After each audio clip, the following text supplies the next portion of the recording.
অনেক দিন আগের কথা। শান্তিপুর জঙ্গলে অনেক পাখি বসবাস করত।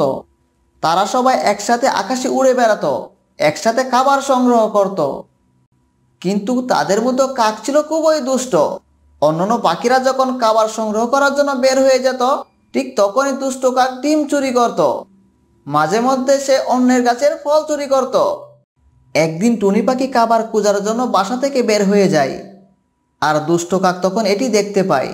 আরে টুনি দেখা যায় খাবার খোঁজার জন্য বের হয়ে গেছে। এই তো সুযোগ, বাসা একদম ফাঁকা, কেউ নেই।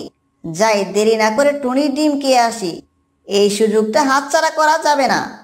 দুষ্টু কাক তখন টুনি পাখির বাসায় চলে যায়। সে টুনি পাখির দুইটি ডিমকে চলে আসে। আহ, অনেক দিন পর ডিম খেলাম। যাই হোক, কেউ দেখতে পায়নি। কেউ দেখে ফেললে আবার ঝামেলায় পড়ে যেতাম। এইদিকে টুনি পাখি খাবার খেয়ে বাসার দিকে রওনা হয়। সে খুব তাড়াতাড়ি বাসায় চলে আসে, কিন্তু বাসায় এসে সে খুব চিন্তায় পড়ে যায়, কারণ তার সুন্দর দুইটি ডিম আর নেই। আমার কত সুন্দর দুইটি ডিম ছিল। আমি কত আদর করে ডিমে তা দিতাম। কে জানি আমার ডিম কে চলে গেছে।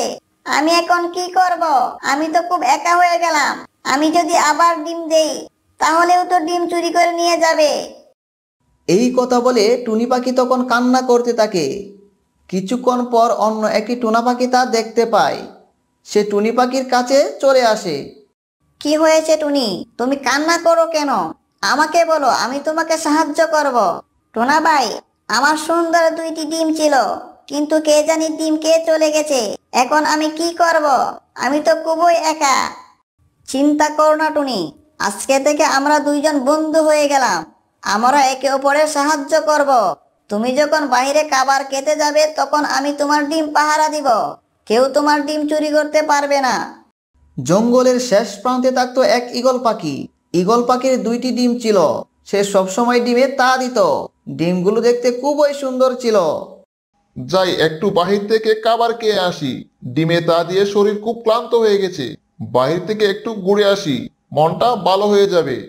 এই কথা বলে ঈগল তখন বাসা থেকে বের হয়ে যায়। আর দুষ্টু কাক তখন খাবারের খোঁজে ঈগলের বাসার কাছে চলে আসে। সে ঈগল পাখির বাসায় ডিম দেখতে পায়। আরে বাহ, কত সুন্দর ডিম! ডিম দুইটি বেশ মোটা, একটি খেলেই পেট ভরে যাবে। কিন্তু এত বড় ডিম তো আগে কখনো দেখিনি। বেশি চিন্তা না করে খাওয়া শুরু করি, না হয় কেউ চলে আসবে, তখন আর ডিম খেতে পারবো না।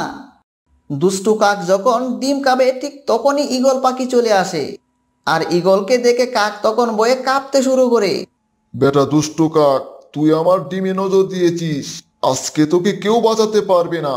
আমি তোকে একেবারেই শেষ করে ফেলবো, যাতে জীবনে কোনোদিন অন্যের ডিম খেতে না পারিস।